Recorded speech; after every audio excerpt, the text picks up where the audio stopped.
Hey everybody, it's Anya, the Adult Doll and Toy Collector. Welcome back to the Small Plastic World, and welcome back to part 2 of my attempts to create a plushie or some plushies for my 1/6 scale Halloween bedroom diorama that I'm trying to create. Where we left off in part 1, I had just made this purple plushie bat, and I had some problems with the pattern that I had made up. So I was about to change the pattern a little bit and try again. So let's get started. Okay, so here was the original pattern on the left, and I tweaked it so that it would have a wider bottom so that I could try attaching the bottom portion this time. And here is the second bat that I made. So I used the rest of the purple felt, so it's the same color.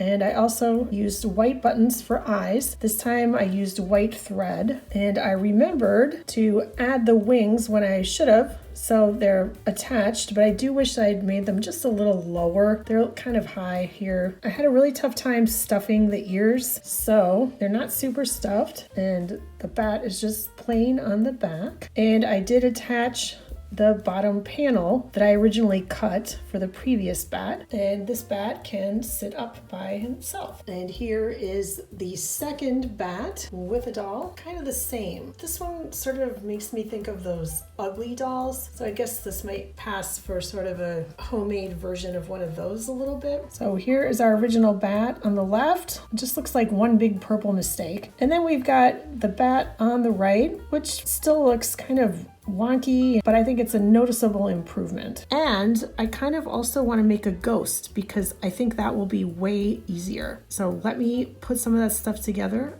and I'll be right back. So before I tweaked the bat pattern, I felt like I wanted to just try to make something even simpler. And so I drew this up to make a ghost. And I used this original piece for the base for the ghost. And I cut 2 of these and I came up with this. I used 2 black buttons that I had in my bag of random buttons for eyes. I foolishly tried to use up dark thread. So this was actually a mistake. I did not think it would be visible, or I wouldn't have used it. But on the other hand, I kind of like how it looks now because it looks even more like a toddler made it. Maybe I'll tell people a toddler made it.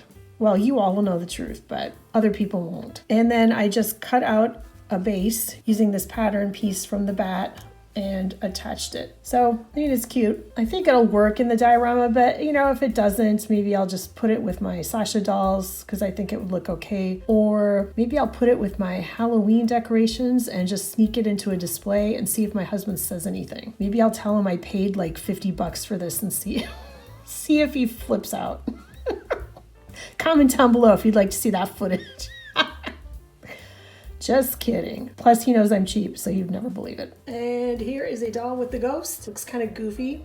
Looks extremely homemade, but I'm okay with it. So here we have our little felt creations. I'm not sure that they came out the way I was expecting them to, or the way I was hoping that they would, but it works. It's cute. And it's a learning experience. There are things that I would definitely do differently, but that's okay. Well, you know what they say, nothing ventured, nothing gained. So hey, now I've got some silly, cute things. So what about you? Did you feel inspired by part 1? Did you make your own plushies? Have you made your own plushies? Are you going to make your own plushies? If so, comment down below and let me know because I would love to see them. Thank you so much for joining me for this epic fail. If you like this video, please give it a thumbs up. Subscribe to my channel if you haven't already done so. And if you have, thank you very much. Thank you so much for watching. And I'll see you next time. Bye.